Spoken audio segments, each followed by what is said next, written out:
Je m'appelle Katia, j'ai 28 ans, je suis mariée, j'ai 2 enfants, on est propriétaire de notre maison.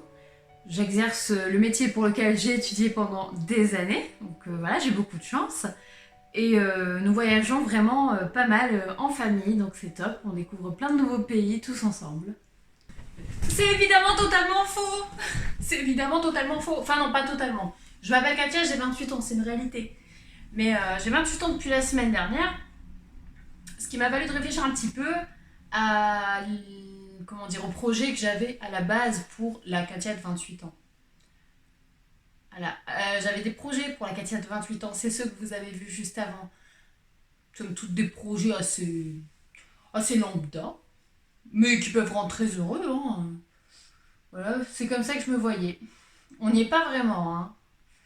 On n'y est pas vraiment. Donc 2-3 trucs, quoi. À peine. Bon, déjà, j'avais un petit peu prévu d'être mariée, quoi. Alors, bah, je ne suis pas vraiment, ou alors je suis pas vraiment au courant, c'est une possibilité, on sait jamais, Las Vegas, tout ça, tu connais. Mais c'est pas grave. C'est pas grave du tout. Avant, c'était inimaginable pour moi, déjà d'habiter, le truc, hein, d'habiter avec un garçon si je ne suis pas mariée avec. Comment te dire que ça réduisait vite le champ des possibilités de l'habitat coupable. Mais j'étais vraiment en mode, si tu veux pas te marier mon gars, mais c'est même pas la peine qu'on commence une relation en fait. Qu'est-ce que je vais foutre avec toi? Pour qu'à la fin tu me dises non, on se mariera pas? C'est mort, c'est mort. Aujourd'hui je m'en fiche un petit peu, j'avoue. Je suis un peu revenue de tout ça, même si honnêtement on me demande en mariage, je serais très contente. Je suis censée avoir 2 enfants aussi. Alors ils tardent un petit peu à arriver, tu vois. Je sais pas trop quel train ils ont pris, mais c'est long là, c'est long. En vrai, j'ai toujours un gros désir de devenir maman. Mais avant, j'étais en mode, franchement, si à 30 ans, t'as pas de gamin, t'as tout raté dans ta vie, quoi. Ça fait peur un petit peu hein, que j'ai pu penser comme ça un jour, je trouve. Parce que bon, aujourd'hui, tu vois, je suis plus du tout dans cette optique-là. Enfin, c'est pas grave. Mon appareil, tout ça là-dedans, ça fonctionne. Voilà, quand ça viendra, ça viendra. Mais ouais, j'aimerais bien avoir 2 enfants quand même. Ça change pas. Un garçon et une fille d'ailleurs, pour faire ma chiante. Voilà. La Katia de 28 ans est censée être propriétaire. Comment te dire qu'on en est un petit peu loin, hein. On est même sur un petit loyer de 750 balles, c'est pas mal, hein. On n'est pas du tout proprio. C'est pas super grave, mais c'est vrai que ça faisait vraiment partie de mes projets de vie et ça, c'est quelque chose que j'aimerais réaliser au plus vite. Mais pour être propriétaire, on en vient au prochain point. Faut genre peut-être avoir un travail fixe, quoi. Ça c'est pas mal, le travail fixe. J'ai un copain qui fait ça, mais je sais pas trop ce que c'est.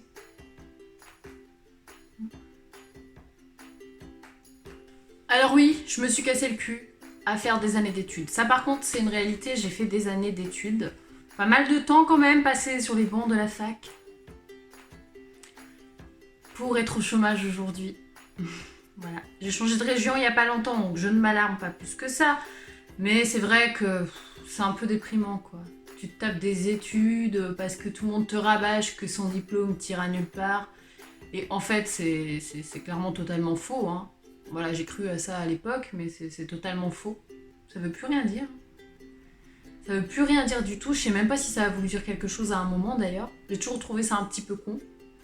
D'ailleurs, hein, de dire si t'as un diplôme, c'est bon, t'es sûr de réussir. Si t'en as pas, t'es dans la merde. Parce que dans mon entourage, c'est souvent l'inverse, t'as vu. Donc voilà quoi. Mais je garde espoir, je continue mes recherches, je continue mes candidatures spontanées avec toute la spontanéité qui me reste, j'en ai un petit peu marre. Voilà, et on espère que ça marchera à un moment donné, mais en tout cas, on est bien loin du gros CDI, quoi. Ah ouais, je suis aussi censée voyager. Bah non, je voyage pas, voilà, c'est tout.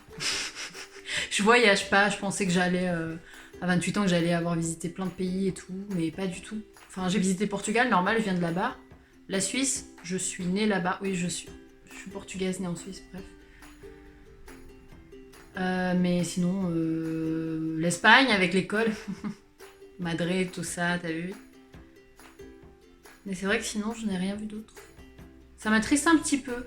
En plus, je suis toujours la meuf qui dit genre ouais, mais j'ai pas de sous pour voyager, alors que j'ai plein de potes qui ont pas de thunes et qui voyagent grave. Donc en fait, c'est juste que j'ai pas envie de sortir de ma zone de confort. Voilà! Super bilan. Bonjour et bienvenue au manoir de l'imaginaire. Vous l'aurez compris, j'ai fêté mes 28 ans. Voilà, j'ai fait mon petit bilan de vie, tu vois. Et j'ai décidé pour l'occasion de relire mon livre préféré. Mon livre préféré, je l'ai lu il y a aujourd'hui 19 ans. Ça fait 19 ans que je ne l'ai pas relu du coup, puisque je n'ai lu qu'une seule fois. Je vous en ai déjà parlé, il est dans ma palle du Pumpkin Autumn Challenge. Il s'agit de La Sirène aux yeux d'or de Michel Girin. C'est vraiment... En fait, c'est vraiment une pépite parce que je le relis en me disant ouais, tu sais Katia, te fais pas trop d'idées, te fais pas trop d'espoir. C'était ton livre préféré, mais potentiellement, bon bah ça a changé, tu vois.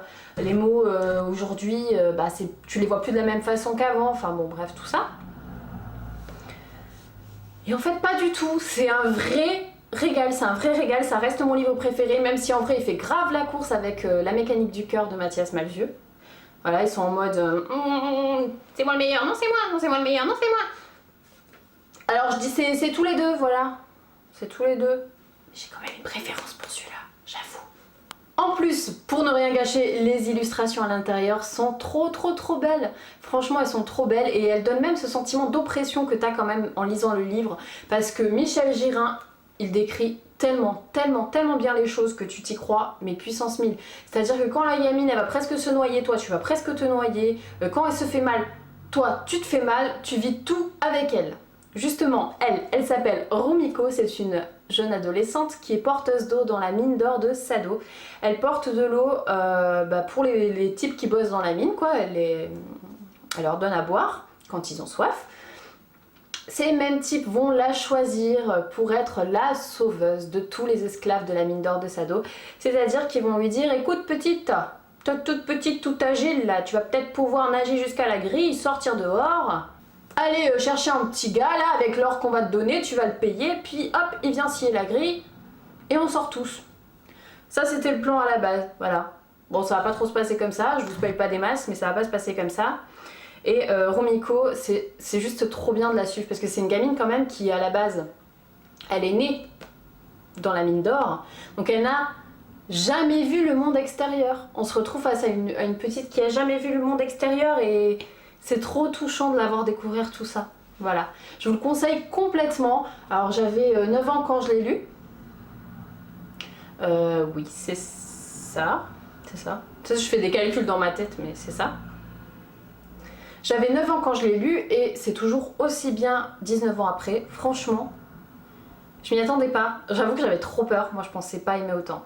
Je pensais pas aimer autant, mais je l'ai dévoré d'une traite. Il est pas super long, certes, mais quand même. Je l'ai dévoré d'une traite. Le vocabulaire, je pensais que ça allait être du coup vachement enfantin, mais pas du tout.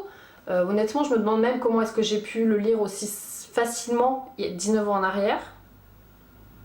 Ce qu'il y a de fou en plus, c'est que je sais que ma mère, elle a pas choisi ce livre en mode ah ouais tiens, ce livre a l'air trop cool, je vais lui prendre. Ma maman, elle, déjà elle lisait pas très bien encore le français à l'époque je pense, et elle a été dans les rayons très certainement, puisque c'est un cadeau de Noël, c'est le Père Noël qui me l'a apporté. Voilà. Et je pense qu'elle a, je sais pas, peut-être la couverture l'a attirée ou quoi, et elle m'avait acheté ce livre. Elle savait pas du tout à quel point il allait devenir important pour moi. C'est quand même assez fou, je trouve. Enfin bref, il est très touchant. Il est très touchant et t'as l'impression d'y être quoi. Donc si vous avez l'occasion de le lire, je vous le conseille vraiment. Si vous avez des enfants, je vous conseille également de leur faire lire. 9 ans, c'est peut-être un petit peu tôt. Je pense que je l'ai lu un petit peu tôt parce que... mine de rien, il y a des passages un petit peu hard quand même. Bon après, j'en ressors pas traumatisée non plus, donc... c'est à chacun de voir, voilà. Mais je vous le conseille complètement. En plus, ça me permet de valider encore un petit bout du Pumpkin Autumn Challenge. Hey! J'espère vraiment que cette vidéo vous aura plu et on se retrouve une prochaine fois au Manoir de l'Imaginaire.